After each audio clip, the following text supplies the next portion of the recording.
ગાંધીનગર જિલ્લાના દહેગામ તાલુકામાં આવેલ શાક માર્કેટમાં આમ જનતાની સલામતી માટે નગરપાલિકા દ્વારા લોખંડની રેલિંગ લગાવવામાં આવી છે અને શાક માર્કેટના વેપારીઓ વધારે રસ્તો રોકશે નહીં તેમજ નગરપાલિકાના ચીફ ઓફિસર અને પ્રમુખ સ્વચ્છતા અભિયાન માટે જાતે ઉભા રહીને કચરાનો નિકાલ કરાવ્યો હતો। દહેગામ શહેરમાં છેલ્લા કેટલા સમયથી શાક માર્કેટમાં શાકભાજીની લારીઓનું દબાણ વધી જવા પામ્યું હતું, તેને લઈને આમ જનતા અને ગૃહિણીઓને નીકળવા માટે તકલીફ પડતી હતી, જેથી નગરપાલિકાના પ્રમુખ વૈશાલીબેન સોલંકી અને ચીફ ઓફિસર દ્વારા સ્વચ્છતા અભિયાન માટે કડક ઝુંબેશ ઉઠાવવામાં આવી હતી અને તેઓ જાતે જ ઉભા રહી કચરાનો નિકાલ કરાવ્યો હતો। તો શાક માર્કેટમાં આવેલ પૂર્ણિમા 4 રસ્તાથી સુવિધા પથ તરફ જવાના જાહેર રસ્તા ઉપર શાકભાજીના વેપારીનો કાયદાના ડર વિના આડેધડ પાથરણા પાથરી દેતા હતા, જેથી અવરજવર કરતા વાહન ચાલકો તેમાં ટ્રાફિક સમસ્યાને કારણે રાહદારીઓને ભારે પરેશાન થતા હતા, જેથી શાક માર્કેટમાં જાહેર રસ્તા ઉપર શાક માર્કેટની જગ્યા ઉપર નગરપાલિકા તંત્ર દ્વારા રેલિંગ લગાવી દેતા રસ્તો હવે ખુલ્લો દેખાવા લાગ્યો છે અને શાક માર્કેટના વેપારીઓ મર્યાદિત રેલિંગની બહાર આવી શકે નહીં અને જેનાથી ગૃહિણીઓ અને આમ જનતા માટે ખુલ્લી જગ્યા બની રહેશે।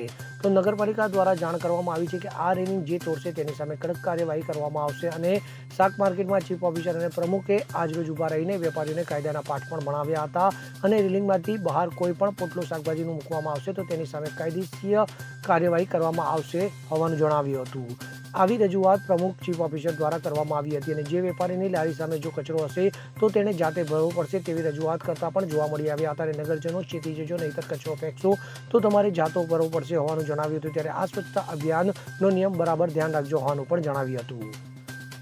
દહેગામ નગરપાલિકા પ્રમુખ મારી ટીમ સાથે શાક માર્કેટમાં જે ગ્રીલ લગાવવામાં આવી છે તેનું નિરીક્ષણ કરવા ગયેલા, ત્યાં સફાઈના પ્રશ્નો જોવા મળ્યા।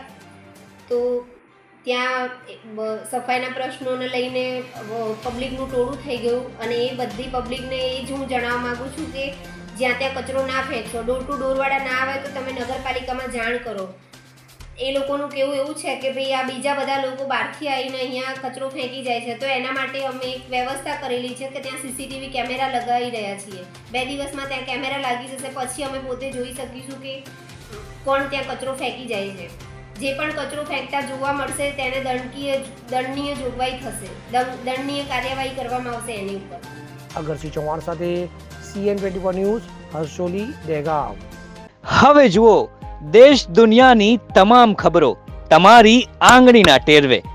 ઉઠાવો મોબાઈલ અને Google Play Store પરથી ડાઉનલોડ કરો અમારી CN24 ન્યૂઝ મોબાઈલ એપ।